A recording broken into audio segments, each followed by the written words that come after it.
possession, and exorcism. There have been many accounts of demonic or evil spirit possession reported throughout time, along with many exorcisms done by the Catholic Church. Today we are going to talk about a supposed real account of possession and exorcism that inspired many books and movies. But real quick, I want to thank the channel Irish Nick for suggesting this topic. And if you would like to go check out Irish Nick's videos, I will leave a link to his channel down in the description box below. Okay, now let's get into it. Welcome to Peculiar Occurrences. I am your host, Lilith Nova.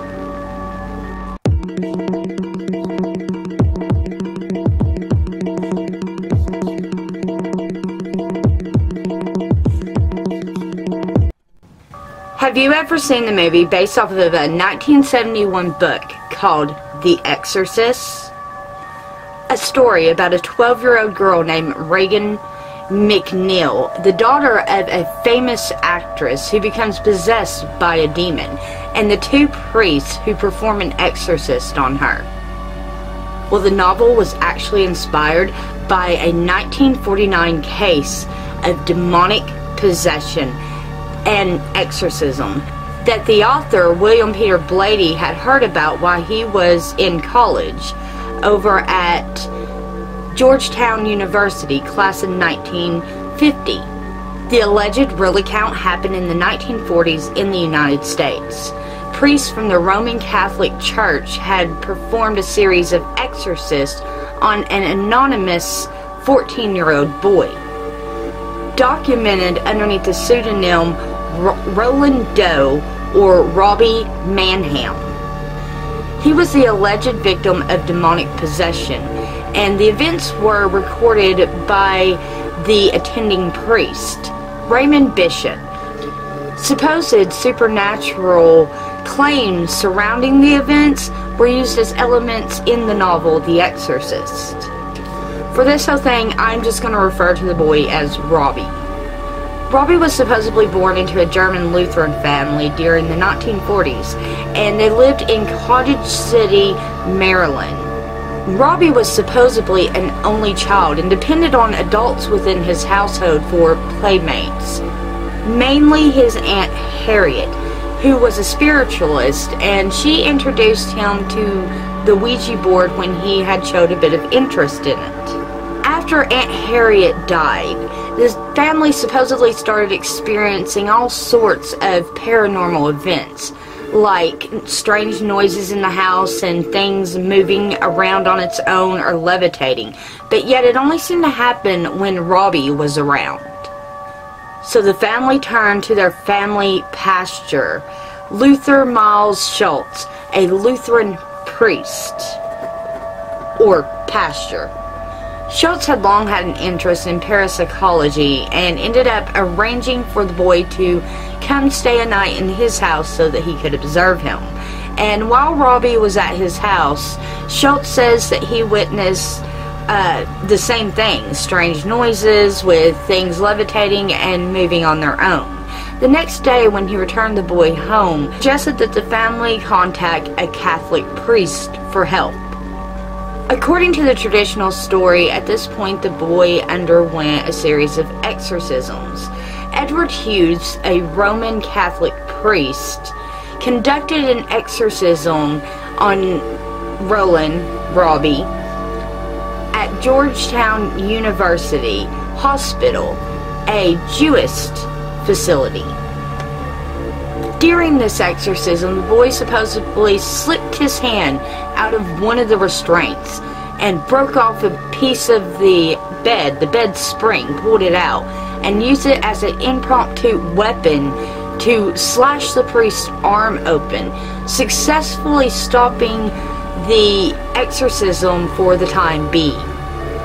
The family then supposedly traveled to St. Louis, where Robbie's cousin contacted one of his professors at St. Louis University. Raymond J. Bishop, who in turn spoke to William S. Baldry, an associate at College Church. Together, both priests visited Robbie in the relative's home, where they allegedly observed a shaking bed, flying objects, the boy speaking in a demonic tone, and exhibiting a fear to anything sacred. Baldwin was then granted permission by the Archbishop to perform another exorcism.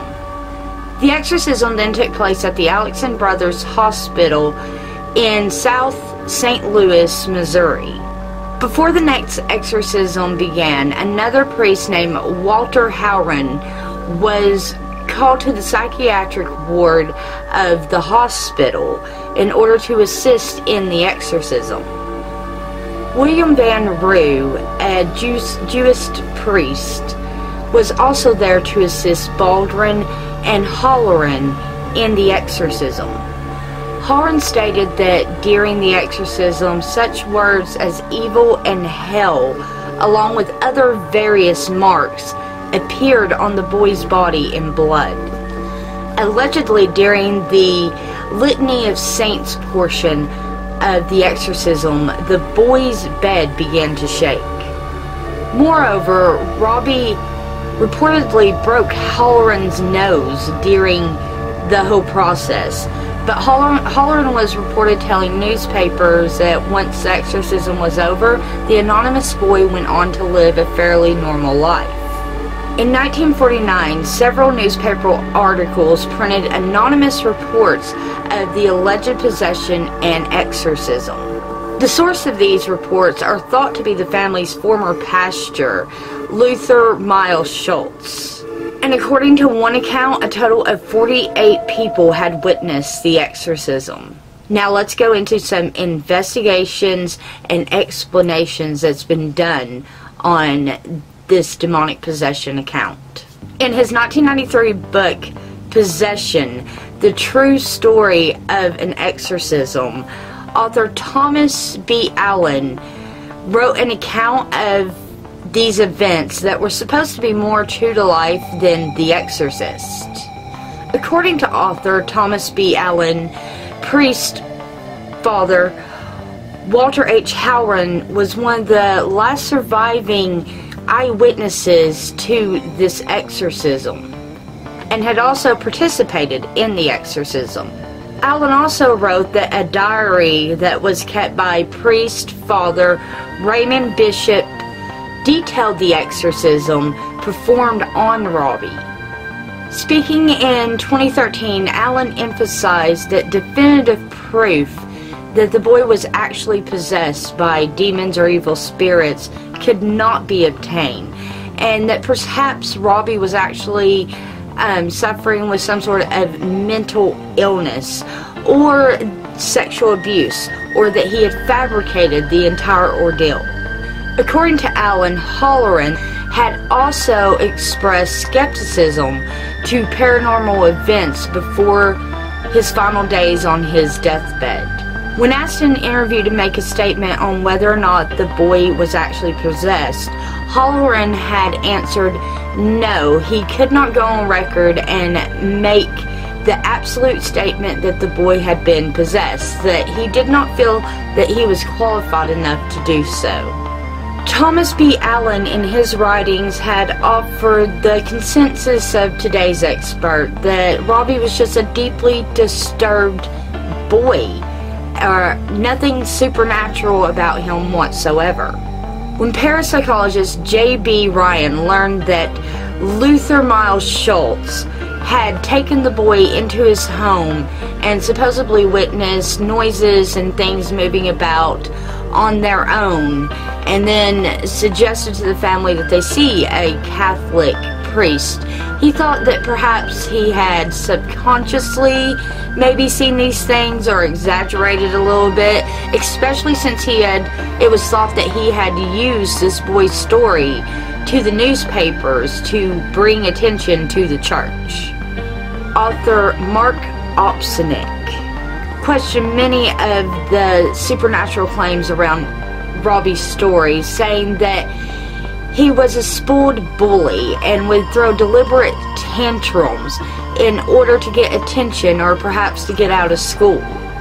Opsenick had reported that Halloran, who was present at the exorcism, never actually heard the boy's voice change into some demonic boy, and that he didn't believe that the boy suddenly knew how to speak Latin, that instead perhaps he was mimicking Latin words that he had heard priests and clergymen say around him.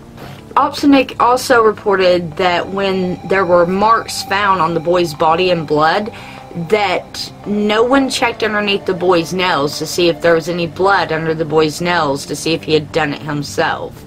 And in my own observation, if he was able to pull out a piece of the bed, perhaps he had used that to make the marks when no one was looking. Although Opsenick had actually questioned the story of Hughes and the injury by the bed spring, saying that there was absolutely no evidence that he had ever been injured by the boy. During his investigation, Opsenick actually discovered a few very interesting things. Like, for one, there was absolutely no evidence that the exorcism had taken place at 3210 Buckner Hill Road in Mount Rainier, Maryland, and that the boy never even lived in Mount Rainier, which in the original traditional story, that's where he was supposedly supposed to live. Though in this video, I had used the actual factual information that we know about him, which was discovered by Opsenick, and that's that he had lived in Cottage City, Maryland. Also, much of the commonly accepted information about this story was not ever really documented and was never fact-checked. He found out that there was absolutely no evidence that Father E. Albert Hughes had visited the boy's home, and that he had him admitted to Georgetown Hospital and had him restrained, or ever even did an exorcism on him. There's just absolutely no records from that hospital of this event. Although I will say that a lot of times in history, there's been accounts, well, some accounts of Catholic churches doing things like this, and other churches doing things like this, and telling administrators not to make a record. So there could have actually been an exorcism, but no record might have been kept at the hospital by request from the priest. That's just my own opinion. But moving on, Opsenick believed that individuals connected to this had actually been more influenced by their own specializations and fields of work. So basically trying to, fabricate evidence to prove their own theories. Opsenick actually ended up tracking down old neighbors and childhood friends of Robbie and questioned them.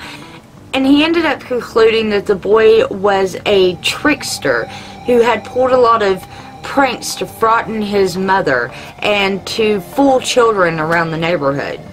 Skeptic Joe Nickel ended up writing that there was simply no credible evidence that this boy was ever possessed by demons or evil spirits.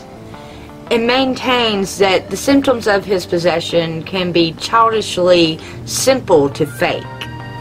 Nichols dismissed the suggestions that supernatural spirits or demons had made markings on the boy, especially in places that could not be reached, saying that any determined boy could reach just about anywhere on their body to make such markings. And like I said earlier, with the bed spring, he could have easily used that.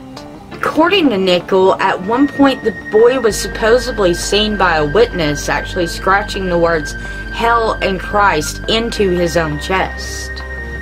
Nickel completely believed that absolutely nothing that was reportedly done by the boy, the moving of the objects, the scratchings into his body, automatic writing, any of it. He says that it's been faked before and it was probably faked this time.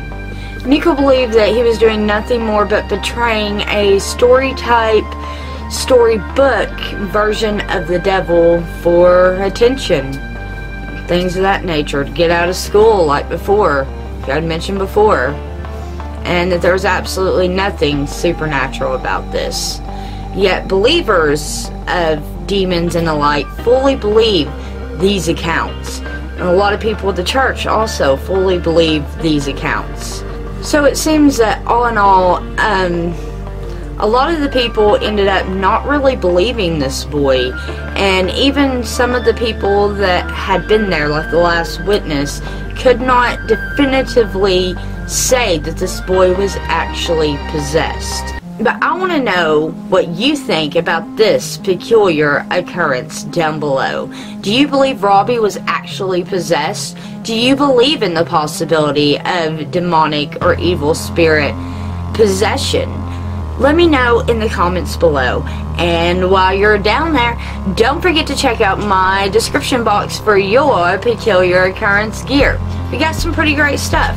Also, throw a like on this, share this out to all your peculiar friends, and if you're new here, don't forget to hit that subscribe button and become one of our peculiar squad, and hit that bell so you know when I upload. And until next time, keep your eyes peeled for all things peculiar. Do do do do do do do do do do do do do do do do.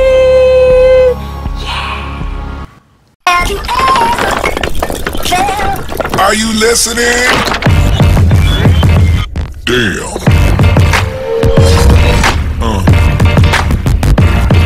Yeah.